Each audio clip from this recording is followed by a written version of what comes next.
see your mother. You were only given one, go see your mother. And you know that you will never have another. Go see your mother. Go see your mom. Welcome to Jewish Boy Calls His Mother. I'm your host, Sadia. This is my mother, Ima. Hey, Ima. Hey, sweetheart. Just in time, I'm going to make my tea. Oh, wonderful. Nice little POV and everything else. Yes. So, Tea and sympathy. Yes. I actually have a quick question. Yes. Can you tell me your experience visiting Rosewood when you were a teenager? Oh, my goodness. Yeah. First, explain what Rosewood is. And In then... those days, they had these big institutions for, not only did they have mental institutions, but they had these big institutions for people who we term today as learning disabled. Mm-hmm. In those days, they're called mentally retarded. And now, what's so good about now is that when someone is learning disabled, parents are not being pressured into putting them into one of these big, like, learning institutions. I should call these mental institutions. A lot of parents will keep their loved ones home and have them enrolled in some sort of like program where they'll get therapy and help and training maybe.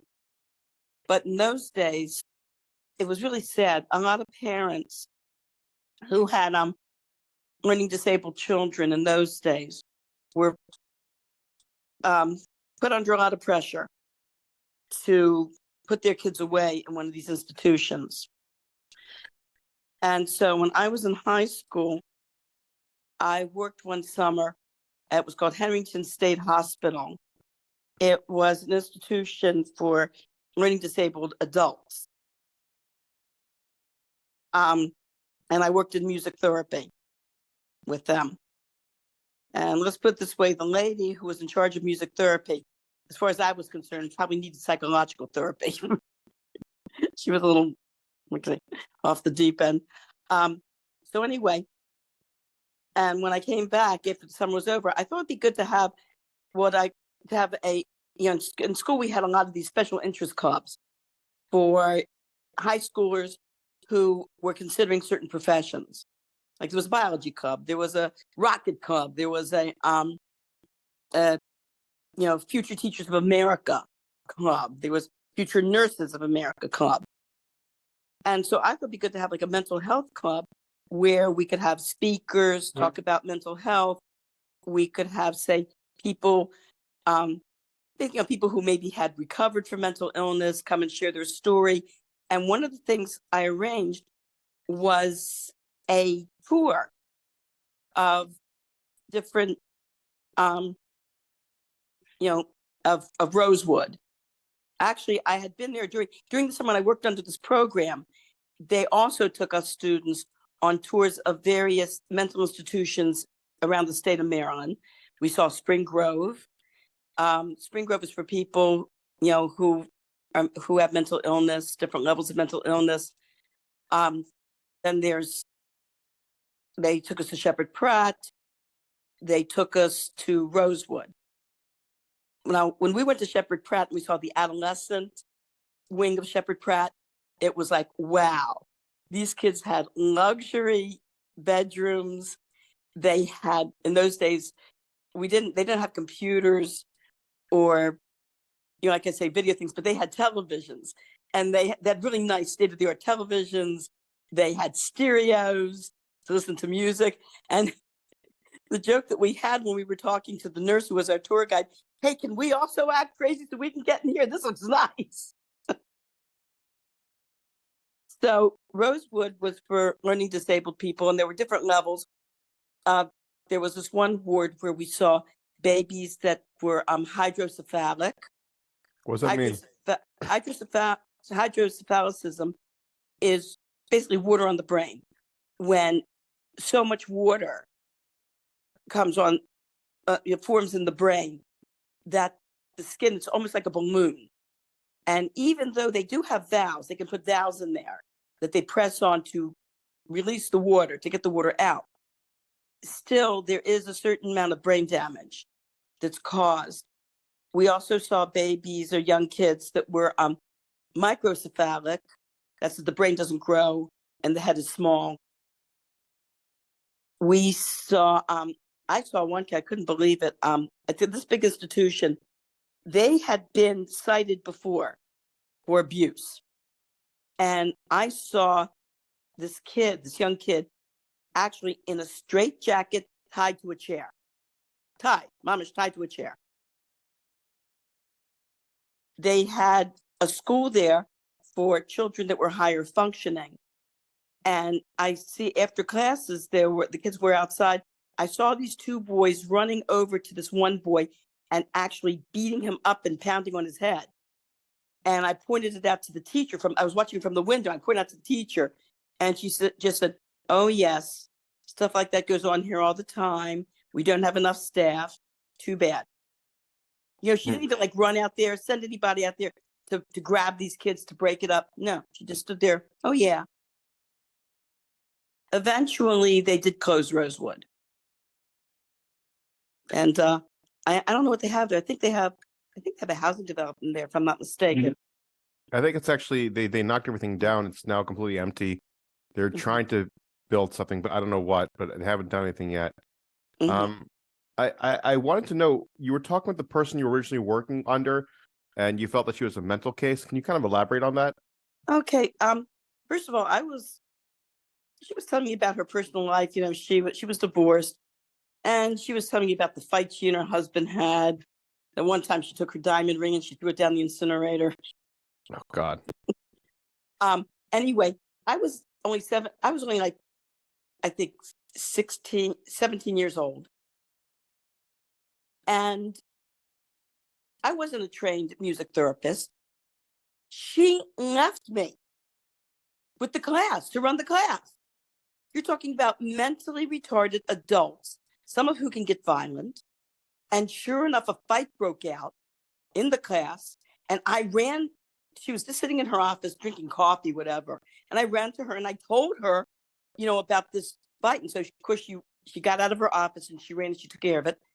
But she would leave me there just to run the class without, like I said, I had no training. I was only 17 years old. So at the end of the session, the people who we were working under were supposed to evaluate us.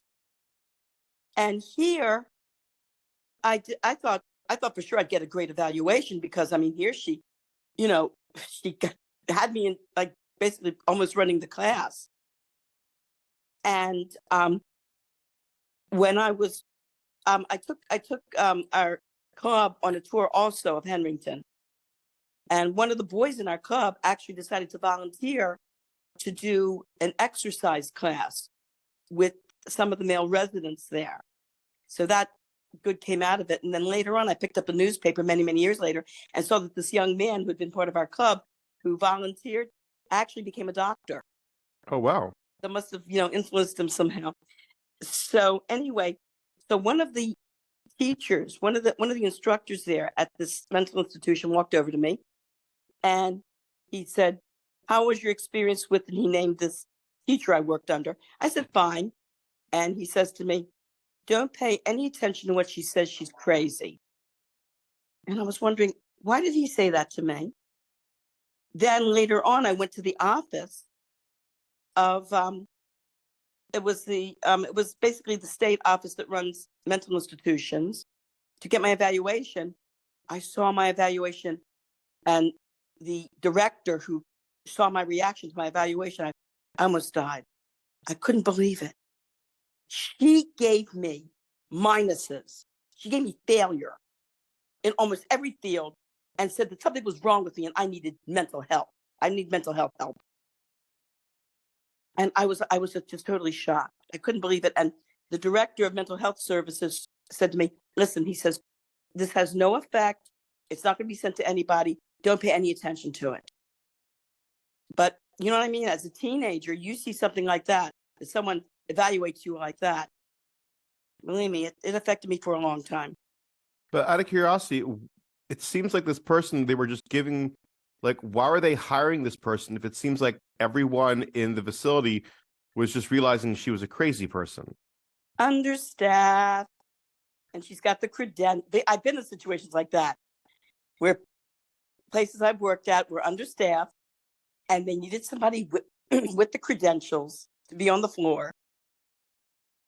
And this person was lousy, but they had credentials and they had to keep them there just so they would have someone on the floor with the credentials. And I've spoken to other people in similar situations, especially in the area of education, and they go, "Oh yeah, yeah, they've all experienced situations like that." So what experience have you had with that besides this woman? I don't want to go into too many details, but I'll go. You got her now. Come on, come on. no, it's not necessary to Just go a into little details, bit. but It's yeah, always necessary. I'm sure everyone's had this experience of working in areas where the person in charge was a total dingbat. Yeah, I've had those moments too. Too bad they're in charge, and you can either put up with them or quit. I mean, when I was working at Pantry Pride, we had a manager.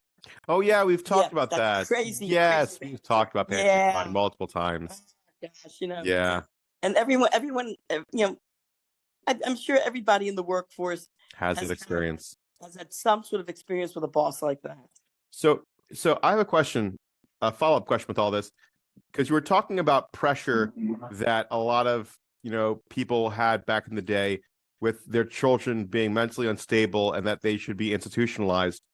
Did you get any pressure with dealing with any of us from either principals, teachers, or neighbors of like, you need to take care of this kid, you need to do A, B, and C, or else this and this will happen? Like, you gotta really like butt in and try to tell you what to do and how to raise your kid?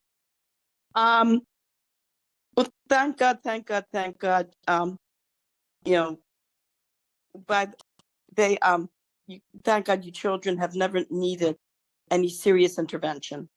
Man, Um, that's not a thank concise. I'm God, just tasting it, not getting into it. thank God. But yeah, during the 1980s, mm, Yeah. when um during the 1980s, when Ritalin came on the scene, and this was, oh boy, this was the answer. Ritalin, this was it, man. Yeah, and there were situations where schools, in fact, there was one situation where I was told by an administrator that unless I put my child on Ritalin, they cannot come to the school. And thank God the Maryland State Legislature had so much of this that they finally intervened and made it illegal for a school to do this. They said this was something that was between, it was like doctor-patient privacy laws, and that schools could not require kids to be put on any kind of medication to attend. As a matter of fact, there was one report card I got from one of you kids where they said they felt you had problems and that I should put you on medication. And I told my pediatrician about this, and he said, "Whoa," he says, "you better call the school and tell them to strike that from their permanent records and to give you another report card," he says, "or they can be in big trouble." So I called the school and I told the principal, and the doctor told me, "You tell the principal the most that they legally can put on a report card is that please speak to your physician." And that's all they can say. They can't say medication. They can't say you must be on real. They can't say anything like that. And so I called the principal and I told the principal, and the principal said, "Well, let us talk to our attorneys and see if this is true." He called me back the very next day. "Yes, we are striking this from the record. We're sending you another report card. Please rip it up." So then I have another follow-up question with that. What regrets do you have in the ways you raised us? Um, I should There were times that I did hit you kids, especially the older ones. I regret that. It was not the way to go. There were, there were other methods I should have used, but at the time when your father and I started our family, we were bridging that. We were basically the bridge between the previous generation and your generation now. And there were still even experts at the time who at times recommended spanking kids. So there was a woman who was an Israeli social worker, and she raised, had 10 kids, and she wrote a whole book on child rearing. And she was very much not into a lot of spanking, but she was into an occasional potch. I don't think that was the way to go. I think there were better methods I could have used.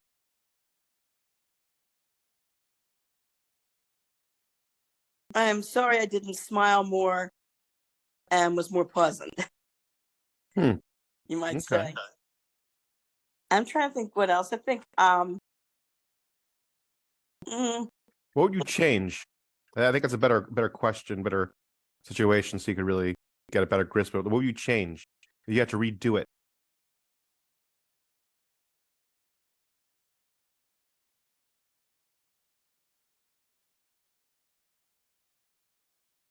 Change and redo it. That's a good question. We've got to change and redo it.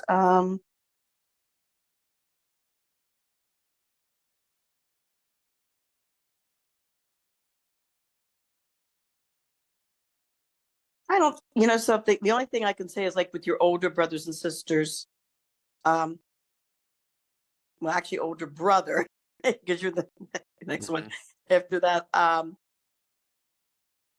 think with your older sisters. I should have used less corporal punishment. What about your general methods of raising? But I did eventually break out of that.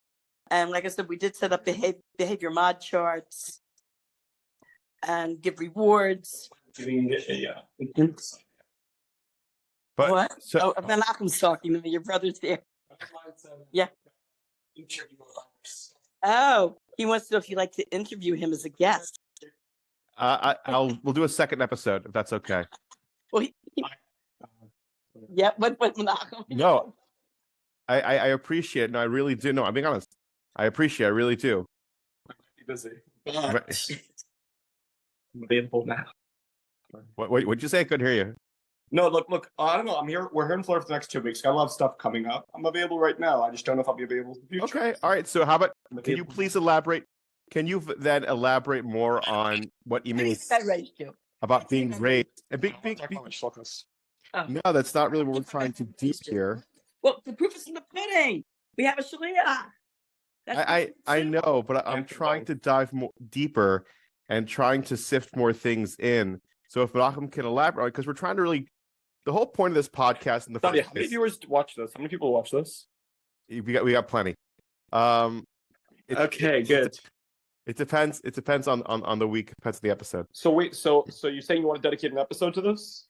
No, what I'm trying to say is the whole reason why we're doing this podcast in the first place is to focus more on Ima, document more of the stories she has, and people come to listen for the banter, the wit, and the wisdom. So if you can contribute to any of that, I would greatly appreciate it. Okay. So are you going to interview me now? Sure. Like I was asking you in the first place, the question I was trying to say was, can you elaborate on how Ima raised you?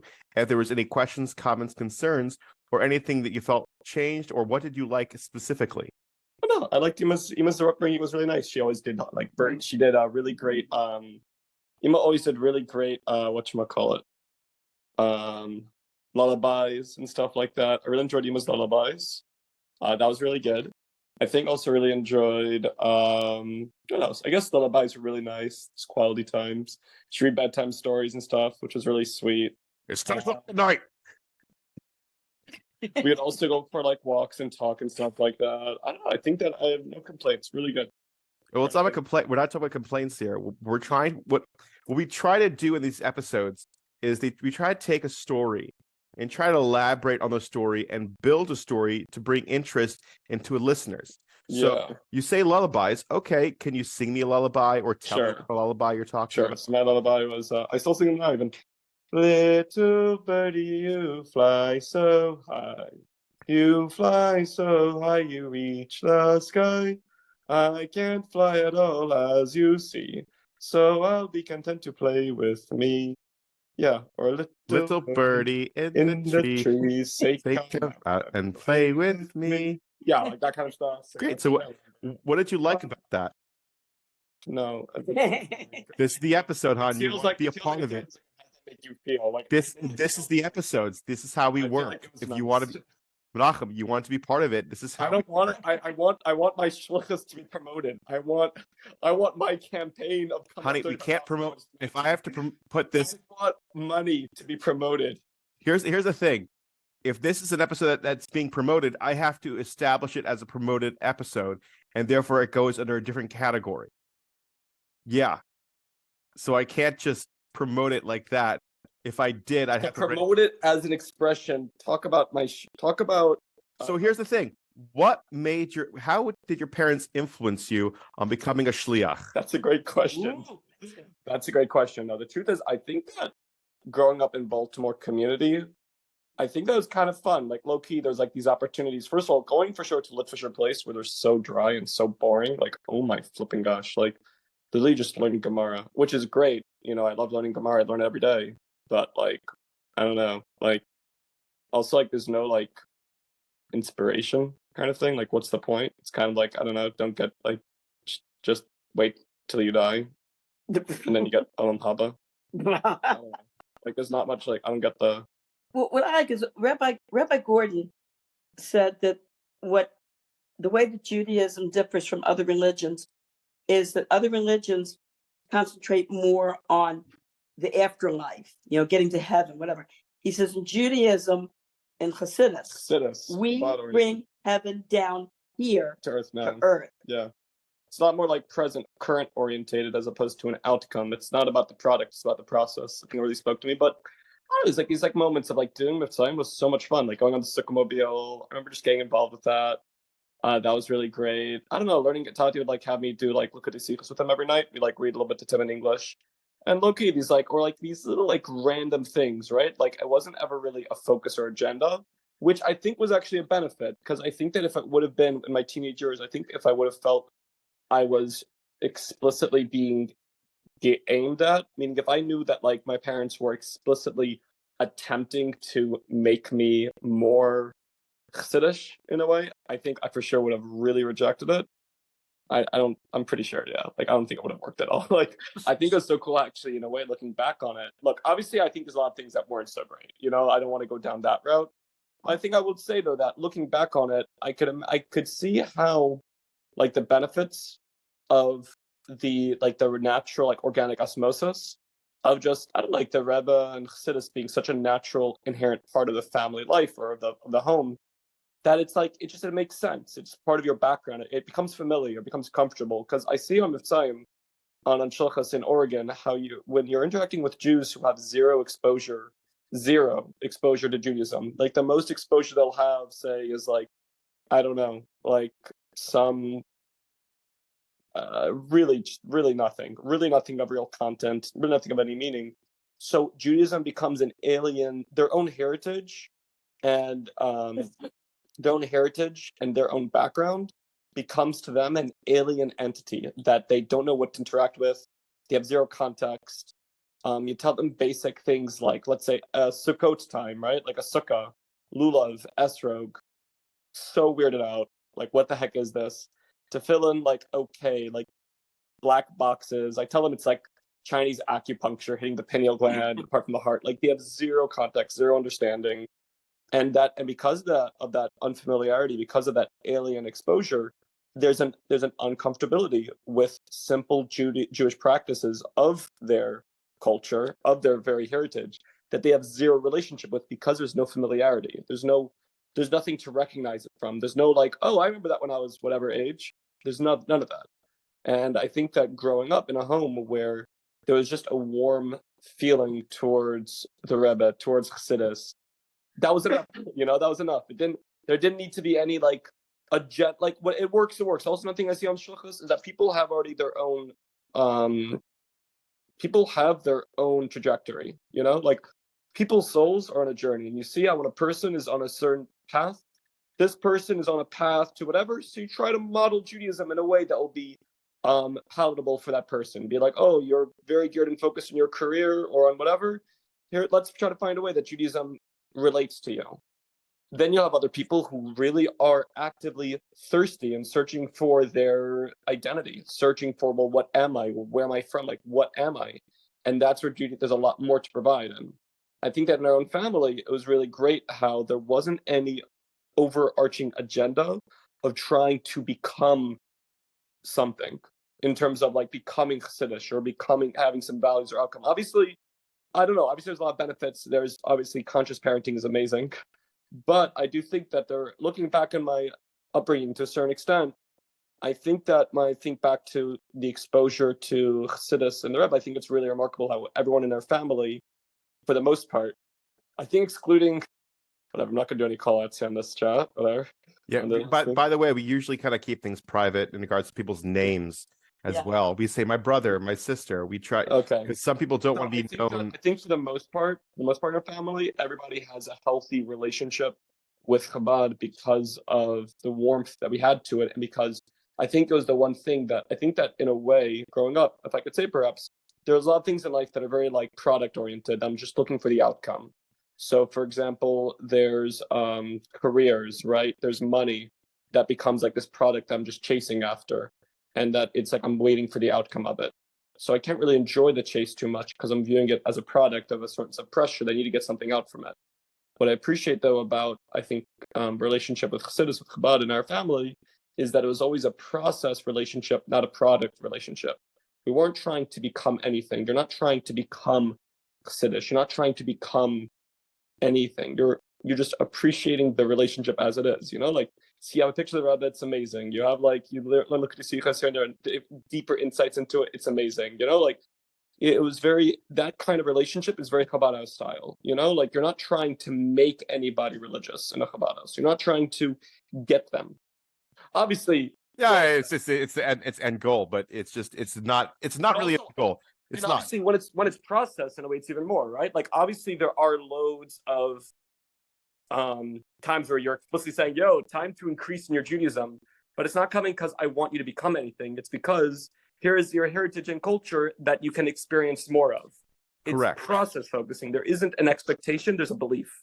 And there's a difference between the two. Expectation is that when they fall short, which inevitably somebody does fall short of expectation, that's the given. The expectation has it that you were supposed to be there and you didn't reach it. There's a sense of failure, a sense of loss. Belief is that there is no failure. Belief is that I believe this within you, and you have this. It's a latent, inherent default inside of you that can come into fruition if you so allow it to. And I think that kind of approach of belief and process is a lot healthier than expectation and product, which is so outcome driven, which I think that in our family growing up with Chassidus, there wasn't, at least what I remember so much in the family, I don't really remember any kind of expectations. And even my own process, right? Like I had my own journey where I went to the RAP, which was a very interesting program where there was no expectation, there was no product. It was really entirely process. And even going into Tzfas, I had my own inner journey in Tzfas where literally there was no expectation. I was just doing my thing and loving it. But I think I was only able to go to Tzfas after having 2 years. And even now in Shluchas, I think tapping into that headspace is so important of like relating to people, not because I expect anything out from them, not because I want them to achieve any product, but really tapping into that process aspect, where it's just like you're just enjoying the relationship. And again, you're just so caught up in the process of it that you know that there's a product and you know that you have a goal that you're guiding towards, but it's, what do they say, the journey, not the destination, and it's kind of getting into that headspace, I think. So if I can, I guess, ask a few questions. First follow up is, did Ima ever experience that as well when she started staying from and enjoying that throughout raising a family and whatnot? I think that Ima's parents sounded. I'm asking Ima, and that's why I was asking Ima's response. And then afterwards, I can have Menachem because I want to actually ask him a few questions. So stays next to you. He did not stay next to me. He left the room. No. I need him. I have some follow-up questions. Menachem, Menachem. Saji wants you to stay next to me. He has some questions for you. He wants you to sit next to me. Okay. Yeah, in case I have a question quickly. Actually, I just got the 10-minute mark.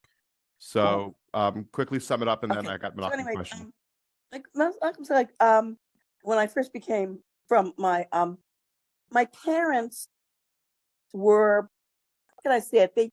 I think they were frightened and concerned, because you have to understand that generation, their exposure to Frumkeit was very negative.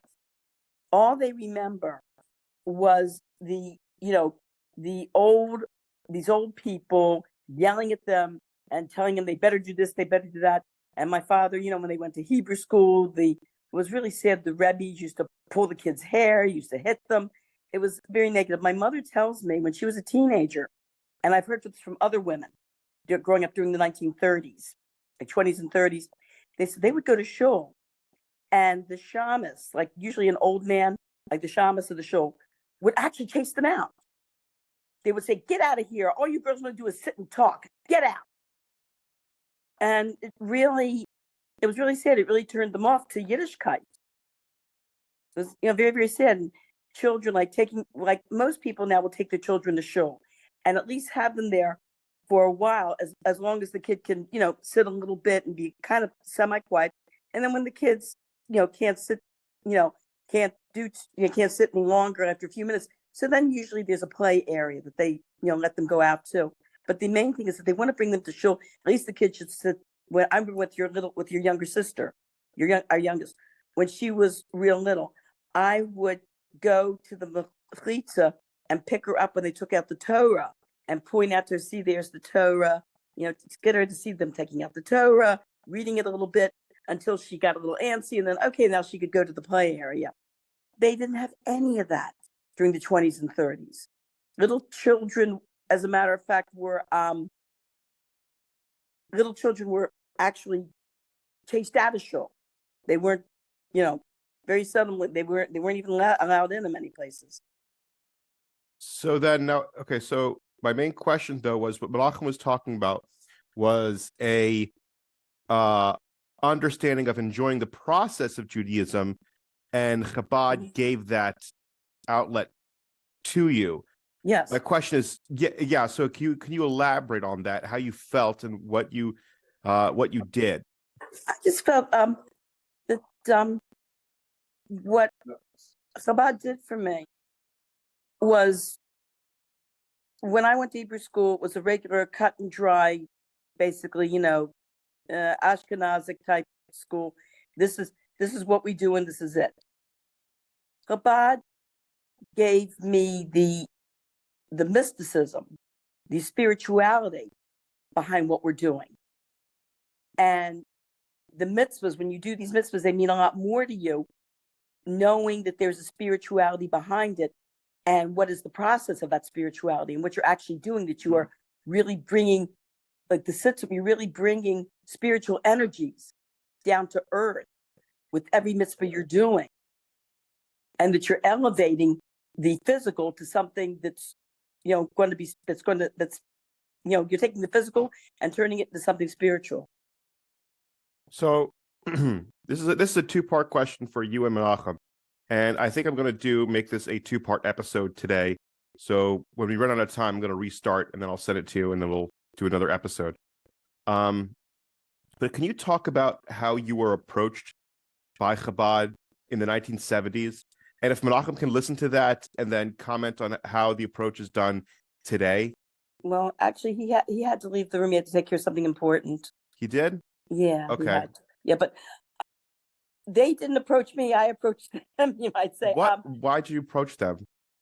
When I came back from my trip to Israel. I see. Yeah, I decided. Yeah. I think we went over this in the previous. Yeah, we talked about that. That's fine. Yeah. I guess I have one last question then, and then I guess we could figure this stuff out. Negative motivation to stay from comparatively to the positive motivation to staying from. What was it that was there that kept you going? Um, Good question. A lot had to do with the Rebbe.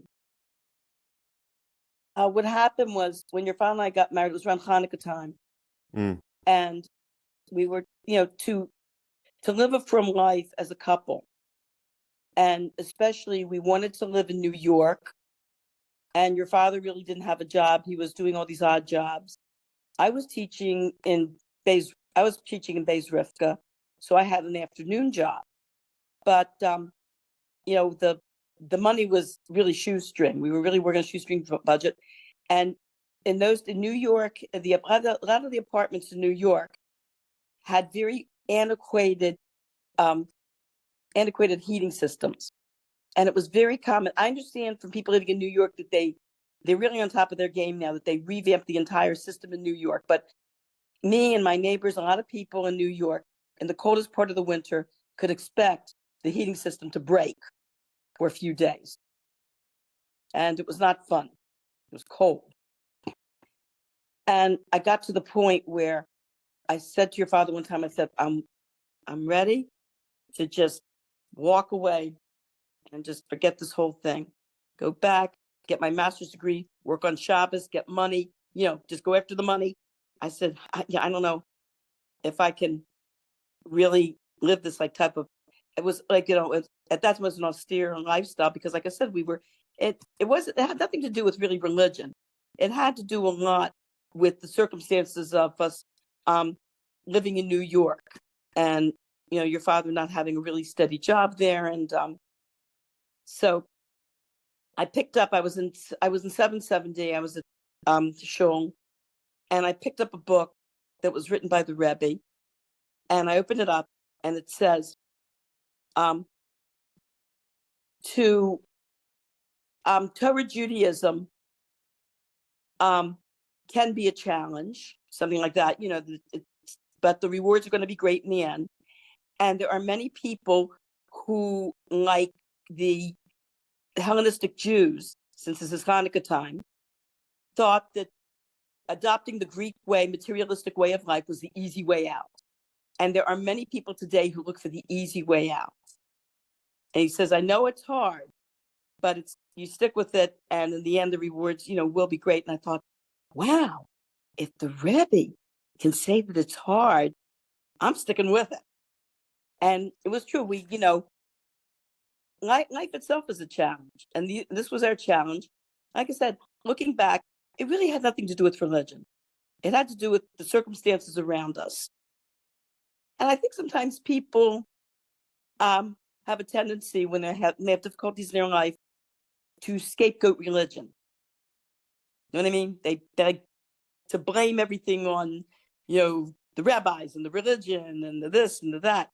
And that's not, if they stop and look at the circumstances, that's not the reason you're facing this challenge. You're facing this challenge for reasons that are outside of the religion. Hmm. But one of these things, road less traveled, and I hate to use the old cliche, it made a better person than me, but I think it did. Interesting. The challenges that we face in life, if we don't run away from them and we do face them and work with them, they do make us better people. Can you? I think I know the answer to that, and we only got like a minute left. But can you quickly summarize, I guess, character traits within you that were able to be developed over time because of your experience with Chabad? Just being a nicer person, a more understanding person. Okay. Listening to people more. Trying to relate to where they're coming from. Can you give me, I guess, a quick experience of knowing I guess, being done the chafsachos and knowing something else and realizing how you changed from where you were before? Oh my goodness, that's a just this is I don't know if I can sum this up in 1 minute. It's It's one okay. of these things where there have been changes, you Mhm. feel the changes, but you can't put it into words. It's like when you do the mitzvahs, it's, I said to someone, what's interesting about mitzvahs is that you can't put.